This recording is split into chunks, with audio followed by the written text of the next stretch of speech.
Hi friends, मैं हूँ हरीश। तो आज के हैशटैग फार्मा ऑनलाइन लेक्चर की सीरीज का टॉपिक का नाम है sources of error in the prescription.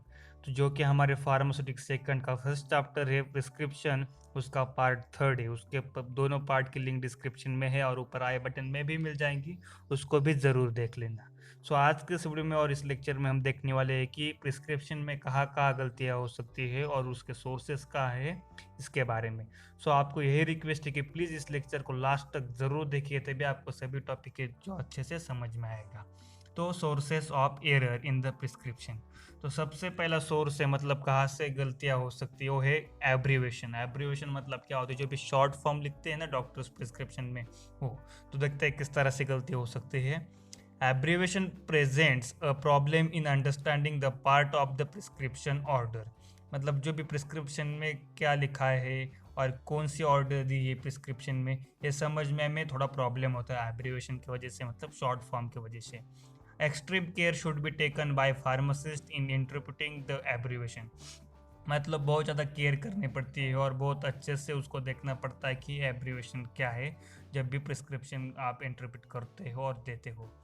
Pharmacist should not guess the meaning of ambiguous abbreviation. मतलब फार्मासिस्ट को कभी कभी क्या होता है कि जो भी सेम सेम वाले एब्रीवेशन होते हैं ना, मतलब दो अलग अलग प्रिपरेशन, उसके अलग अलग नाम है, बट उनके जो भी शॉर्ट फॉर्म है वो बहुत सेम सेम होते हैं और उनके जो भी मीनिंग भी बहुत सेम सेम होता है, इसलिए वो समझ में नहीं आती। जैसे कि एग्जांपल, डिस्पेंसिंग एक्रोमाइसिन फॉर एक्रो मे causes difficulty in when intention of prescriber is to be dispense एक्रोस्टेन।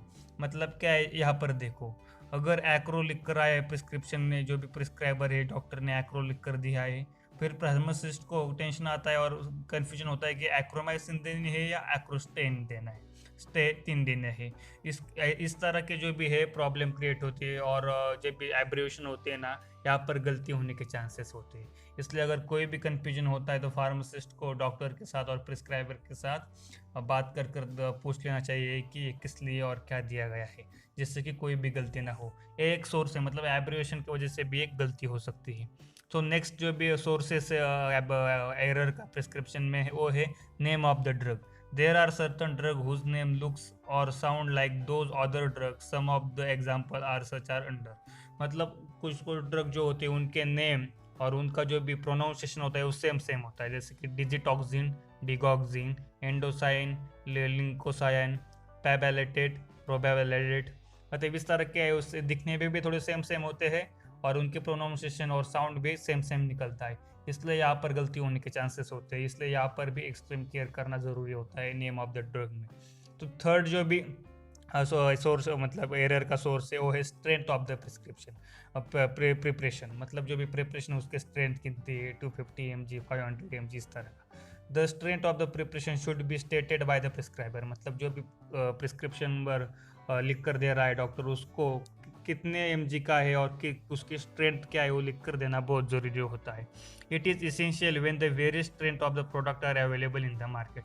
मतलब ये ज़रूरी भी होता है क्योंकि मार्केट में अलग अलग स्ट्रेंथ के प्रोडक्ट अवेलेबल होते हैं, इसलिए।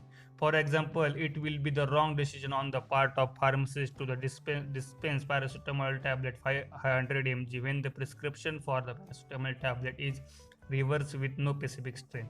मतलब प्रिस्क्रिप्शन में पैरासीटामोल लिख कर दिया है और उसके सामने उसकी स्ट्रेंथ क्या है उसके बारे में कुछ भी नहीं बताया गया है, पर यह फार्मासिस्ट की गलती होगी कि डायरेक्टली उसको पैरासीटामोल 500 mg दे देना। मतलब क्या है कि सबसे पहले तो जो भी प्रिस्क्राइबर है, डॉक्टर है, उसको प्रिस्क्रिप्शन पर उसकी स्ट्रेंथ क्या है वो लिख के देनी पड़ती है। अगर उसने लिख कर नहीं दिया होता तो क्या होता है कि फार्मासिस्ट के पास अलग अलग स्ट्रेंथ के प्रिपरेशन होते हैं, वो किसी भी प्रिपरेशन और कौन से भी स्ट्रेंथ का प्रिपरेशन दे सकता है, इसलिए यहाँ पर एक गलती हो सकती है। इसलिए प्रिस्क्राइबर की भी ये जिम्मेदारी है और फार्मासिस्ट की भी जिम्मेदारी है, अगर वो वहाँ पर स्ट्रेंथ लिख कर नहीं देगी तो उसको पूछ लेना चाहिए और वो डॉक्टर को भी अपने उसको ऊपर लिख कर देना चाहिए कि उसकी कितनी mg की है और वो स्ट्रेंथ क्या है उसकी।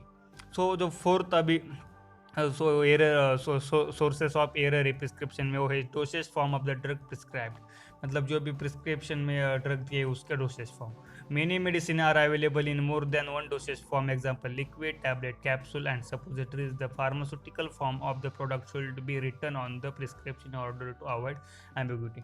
मतलब क्या है, अगर आपको XYZ ड्रग लिख कर दिया है पर उसके अलग अलग फॉर्म अवेलेबल है, लिक्विड में भी अवेलेबल है, टैबलेट में भी अवेलेबल है, कैप्सूल में भी अवेलेबल है, सपोजिटरीज में भी अवेलेबल है, तो उसका कौन सा डोसेज फॉर्म देना है ये लिख के देना ज़रूरी है। वरना अगर उसका लिक्विड डोसेज फॉर्म उसको ज़रूरी होता है और वहाँ पर लिख के नहीं दिया किस डोसेज फॉर्म देना है, फार्मासिस्ट ने सिंपली टैबलेट दे दी, तो वहाँ पर वो गलती हो सकती है, वहाँ पर एक एरर हो सकती है। इसलिए प्रिस्क्राइबर ने वहाँ पर लिखना ज़रूरी होता है।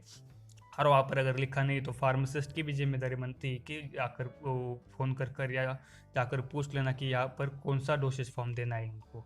सो फिफ्थ जो भी है एरर ऑफ प्रिस्क्रिप्शन, मतलब प्रिस्क्रिप्शन में सोर्सेस ऑफ एरर है वो डोज में। Unusually high or low dosage should be discussed with the prescriber. Paediatric doses may present a problem, मतलब अगर बहुत ज़्यादा हाई डोज है और बहुत जिनको बहुत कम डोज देना होता है उनके बारे में प्रिस्क्राइबर के साथ डिस्कस करना बहुत ज़रूरी होता है। जैसे कि पेडियाट्रिक मतलब जो बच्चों वाले डोज होते हैं उसमें बहुत सारे प्रॉब्लम होने के चांसेस वहाँ पर होते हैं।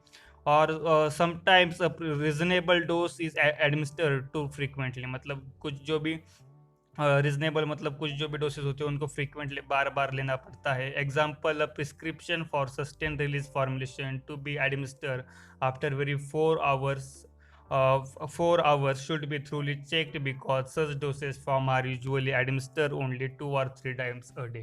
मतलब कुछ जो डोसेज फॉर्म होते हैं उनको क्या करना पड़ता है, फ्रीक्वेंटली उनको कंज्यूम करना पड़ता है, और कुछ जो डोसेज होते हैं उनको 4 4 घंटे के बाद एडमिनिस्टर करना पड़ता है। मतलब जो सस्टेन रिलीज डोसेज फॉर्म होते हैं उनको वक्त ज़्यादा वक्त के बाद जब भी कंज्यूम करते हैं वो dosage form.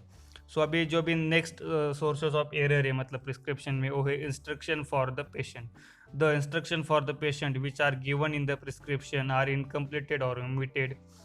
The quantity of the drug to be taken, the frequent and timing of the administration and route of administration should be clearly given in the prescription so as to avoid any confusion।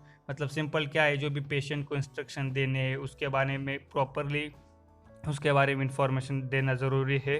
मतलब prescription में अगर incomplete information देते हैं और वहाँ पर लिखते नहीं तो वहाँ पर प्रॉब्लम हो सकता है। या quantity of the drug to be taken, मतलब कितना ड्रग लेना है, कितने टाइमिंग में लेना है, कब एडमिनिस्ट्रेशन करना है, उसका रूट ऑफ एडमिनिस्ट्रेशन कौन सा है, इसके बारे में टोटल इंफॉर्मेशन प्रिस्क्रिप्शन में देना ज़रूरी होता है, लिख के देना ज़रूरी होता है उस प्रिपरेशन पर प्रिस्क्रिप्शन पर, जिससे कि पेशेंट का कोई भी कन्फ्यूजन वहाँ पर हो ना सके और वो कोई गलती ना हो सके। इसलिए इंस्ट्रक्शन देना बहुत ज़रूरी होता है पेशेंट को।